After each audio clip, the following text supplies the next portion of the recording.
Well, hello, friends.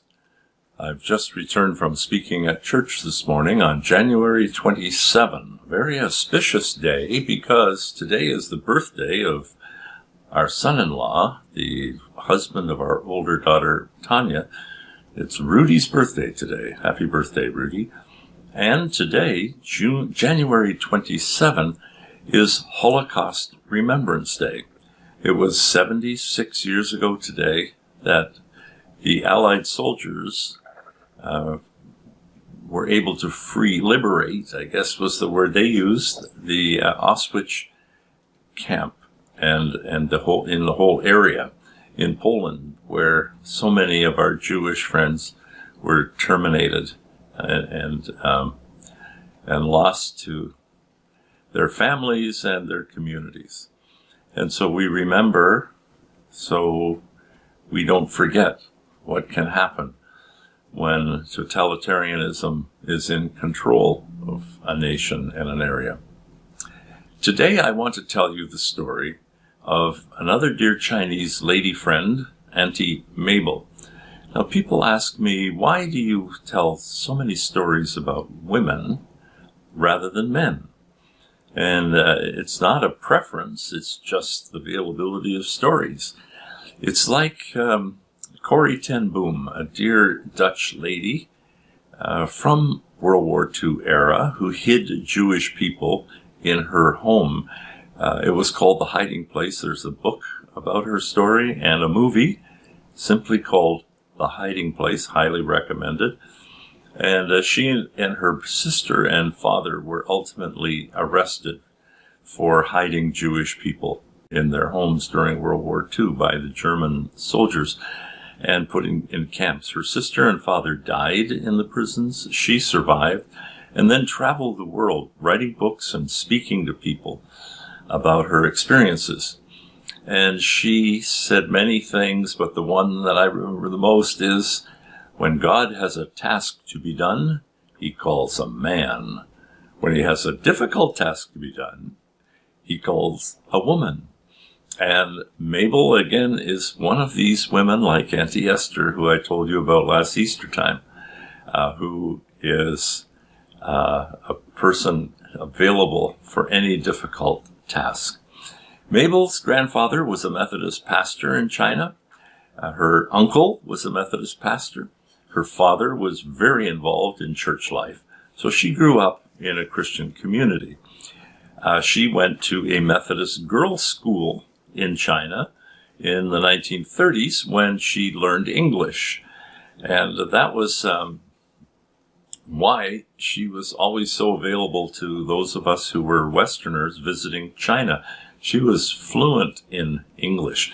In fact, she listened to my radio program from FEBC Manila during the 70s in the morning called Morning Coffee. And when I met her, she knew exactly who I was. It's quite interesting. So she was a friend of Auntie Esther, as I mentioned. Esther was the medical doctor I told you about last Easter. It's the number 2 video in this series. And Esther spent, as a medical doctor, was taken out of her position during the Cultural Revolution and forced to clean the floors and clean the toilets of her hospital for 11 years, and she endured that. I have a friend who you'll see in just a moment on a video clip named Ronald Boyd McMillan. And Ron says that for every story of deliverance that we hear, and we have, there are at least 10 stories of endurance. In other words, people who weren't delivered immediately from their problem, but who endured with the grace of God through it to become victorious and conquerors out the other end. That's the story of both Esther and Auntie Mabel. This picture was taken in Auntie Esther's home. She was taking care of a dear elderly Christian gentleman who was on his deathbed. And she's on the left. That's Auntie Esther. Her daughter Mary is in the middle. And on the right is Auntie Mabel, who I'm going to tell you about today. Her name, she's now with the Lord, so I can tell you more about her. Her name is Chen Mabel. Chen Mabel. Mabel said quickly, sounds like Mabel in English, and so we called her Auntie Mabel, although her real name was Mabel. She was a friend of Watchman Nee, and especially his wife. Mabel and Mrs. Watchman Nee were very, very close friends. And Mabel actually, when Auntie Esther went to the southwest, down to Kunming area to do missionary work with her pastor husband, Mabel, who never married, moved to the northeast to join the Watchman Nee and his little flock, as it was called, the group and denomination, if you will, that they headed in China. And she was a major church worker for the little flock in northeast China for years. After the Japanese War, as it was known in China, 1945, she moved to Beijing, back to Beijing, where her family had a significant piece of property and holdings there. But now, in 1949, the communist takeover came, and that's when things changed for Mabel. Ron Boyd McMillan, my colleague and friend I mentioned to you, will now tell you in this video clip about Mabel. Auntie Mabel, she was a doctor in Beijing, very well known for her bright Christian witness. But when the communists came to power in 1949, everything changed for her. She was evicted from her large house, and she was forced to live in her garden shed. And because she was well known as a Christian, she was targeted. She was stripped of her doctor's post, and she shoveled sand in a work gang. That's what they asked her to do. And then when the Cultural Revolution got going, the teenagers, the Red Guards, were given power over her, and they came to her, they beat her up, they paraded her in the streets, and they put this large sign outside her house saying no one must speak to her because she has distributed Bibles. And that's not allowed in the new China. That's anti-Mao. And so she was shunned. No one would talk to her. And this was harder for her than being beaten and being put into jail. She said, I descended into hell. And she said, one night I came back, I went into my little kitchen sink, and she said, I've had enough. I'm an old lady. I've had a good life. God won't mind me coming to heaven early. So she took a large knife and she held it over her wrist, and she said one last prayer before she brought it down. She said, Lord, if this is wrong, help me. Well, she never brought the knife down. She put it away, she burst into tears, and she endured another 8 years of beatings and isolation and victimization. She said, no angel appeared and whipped the knife out of my hand. She said, somehow God gave me the strength to go on, but I never knew how. And she said, all the time, I was always asking Jesus to make an appearance to me. Come to me, put your arms around me. Why must you be so invisible? She cried. And many years later, she knew why. Because in the late 70s, after Mao had died, China began to put the excesses of the Cultural Revolution behind it, and the Red Guards were disbanded. But Mabel wasn't restored to her house. But even in her little garden shed, she began to receive a stream of visitors. And many of these visitors were very high-ranking members of the Communist Party. She recognized their faces from the newspaper. And even more astonishingly, they all had one question: do you have any Bibles? And she was saying, oh, why are you coming to me out of all the people in Beijing? Why'd you come to my house? And they would say, well, we remember during the Cultural Revolution, there was a large sign outside your house that contained all your crimes. And one of them said that you were guilty of distributing Bibles. I'm just here on the off chance that you might have some left. And so that sign that caused her such misery launched her ministry. It had kept people away from her during the Cultural Revolution, but after she had endured, it drew them. And Mabel was able to contact Open Doors, We smuggled Bibles to her, and she became the first distributor of scriptures in China's capital again. She was a vital supplier, and even today there are high-ranking members of the Communist Party who owe their faith to her endurance. And she said, well, it's been nice to know why, it helps my faith, but she said it was hard, every day was hard. And she said, I never seemed to get that prayer answered of, Lord, please appear for me. But she said, I see that this was for the best, because she said if Jesus had come to me, I wouldn't have done the impossible. He would have overshadowed me, he would have controlled me. But in not being there, he was giving me the space to do the impossible through his power. That's not desertion, she said. It's generosity. That horrible sign outside her house, it was a mark of humiliation. But actually, because she endured in the power of Christ, it was the means of her wonderful ministry. And that's a lady who did that marvelous job for Christ in her 80s. So we're never too old to do a remarkable work for Christ. When Mabel looked back over her life, she can say, I did that.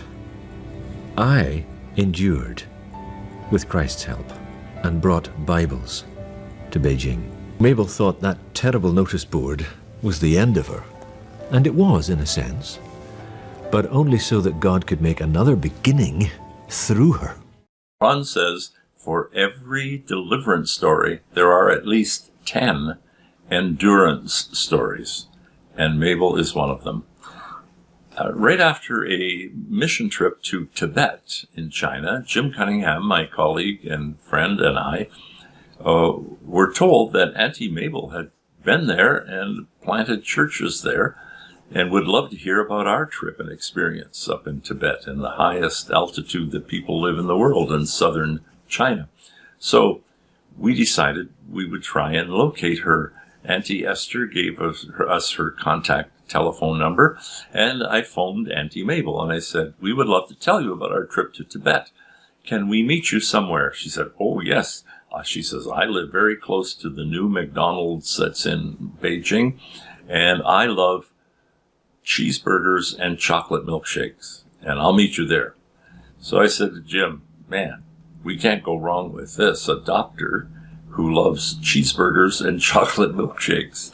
And so at McDonald's, we meet this tiny little thin, short lady who is a powerhouse for a little lady.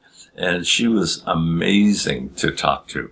She was just sparkling all the time. At that point, she was 87 years old. And I took this picture of her that day at 87. She lived to 99 and served Jesus right till the day she died. And she told us, while munching her cheeseburger and drinking her chocolate milkshake, that she had never been sick one day in her life. That was for 87 years at that time. Amazing. A medical doctor who was never sick and never even had to treat herself or self-medicate in any way.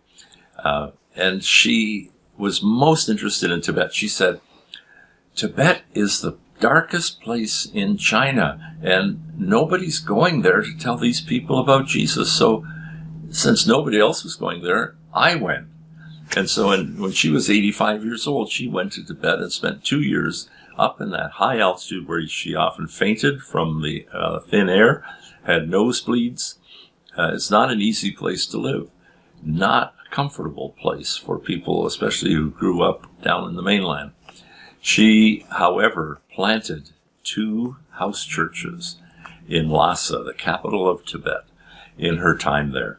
And she says, I taught them 2 songs in English, which I translated for them, but we sang, I have decided to follow Jesus, no turning back, no turning back. And the second song I taught them was He is Lord. And she would sit there in McDonald's and sing these songs at the top of her lungs. It was beautiful to hear. She was such an outspoken, incredible witness for Jesus. Well, we shared with her about our trip to Tibet, which is another day's video because the story is incredible. You will really enjoy it, I'm sure. And from that point onward, Auntie Mabel would meet with all of our tour groups whenever we went through Beijing, as well as Esther. We would, and Pastor Alan Yuan, who I'll share with you at a little later video, and the story also of his wife Alice. We would meet with Mabel, would come to our hotel with the group and just share with them her life story, which is really quite amazing. She was one of the earliest Bible distributors, as Ron said in the video, in Beijing. And one day, just after Jim and I first met her, she had her house raided by the PSB, the Public Security Bureau. They'd been watching her. They'd been watching how many people, many people came to her door. And there had to be some reason, they figured. And so they raided her apartment, and they found Bibles. And they confiscated them all. That really upset her. And yet she said, Lord, how can I make something good come out of this terrible thing? And as she looked around her apartment, there on her bookcase was a video of the Jesus movie. And it gave her an idea. She said, oh, this is what I can do. So she grabs the video and she heads out the door and starts walking down the streets to head toward the police station, the headquarters of the police in the city of Beijing. And she walks into boldly walks into the police station and says, I want to talk to the chief of police. And the lady at the desk said, sorry, he's busy. You can't just walk in and see him. And she said, well, let me tell you what happened. Today, his men came to my house and they confiscated things that they felt I shouldn't have. And I need to ask them if they forgot this. And she held up the video and said, I need to ask them whether this is good material or not. Should I have this? And so, okay, so into the chief of police's office, she walks. And is ushered in and sits down. He's busy. He's hardly even looking at her. He says, yeah, what do you want? And she says, well, today your men were at my place and they confiscated a whole bunch of books and things. And she says, they overlooked this. And she held out the video of the Jesus movie, the Luke's Gospel movie that Campus Crusade, and then became the actual Jesus movie organization, had in Mandarin. And she said, they missed this, and I need to know from you whether this is acceptable material or not. Will you please watch it and tell me? And so she hands him the video, and he says, okay, we'll do it. Come back in 3 weeks. And so it was shortly after that Jim and I met her on our second or third time, and she says, how else do you think the chief of police would be able to watch the movie Jesus? She says that she was so happy that she was able to use that situation of confiscation to actually have the chief of police and who knows who else in that office sat and watched the movie Jesus. That's Auntie Mabel. She just had a big heart, and she spent all of her time leading people to faith and discipling new believers, especially young people. Remember, after, as I mentioned in an earlier video, after 1989, the Tiananmen Square massacre, many young people were hungry for something, and they were searching for an answer to their questions, and they found it in Christianity. Auntie Mabel was one who would often be, along with Auntie Esther, they'd spend their time discipling these new young people, young new believers, and helping them understand the scriptures and the Christian lifestyle and worldview, more importantly, that the Bible espouses. Well, that was Auntie Esther. But here's the thing that touched me the most. I have a close friend in Australia named Greg, and Greg often visited Auntie Mabel. And one day he visited her right after he'd just come out of Vietnam. And so she says, Greg, what did you find in Vietnam? And he said, oh my goodness, Mabel, the Christians there have such a shortage of Bibles. It's incredible. He said, in fact, they have to do something to get on the list to get a Bible when one becomes available. They don't have enough, but to get on the list to get a Bible when one becomes available, they have to memorize Psalm 119. Now that's the longest chapter in the Bible, and yet there's no chapter in the Bible that gives you a perspective on God's Word as much as that chapter. And he says, those Christians memorize that from pages. It's printed on paper for them. And they memorize it. And when they can quote it perfectly, then their name gets on the list to have a Bible of their own. Mabel was really touched by that. She said, oh, Greg, they are so needy people. She said, and she opens her purse and she fumbles in her little wallet. And she says, Greg, all I have to my name is 300 yuan, which is Chinese currency. She says, but I want you to take this and buy Bibles for those Christians in Vietnam who desperately need God's Word. Her last 300 yuan on that day, she was willing to give to help other believers in another country who needed God's Word. And as Ron said, Mabel's life shows us that you can never be too old to serve Jesus.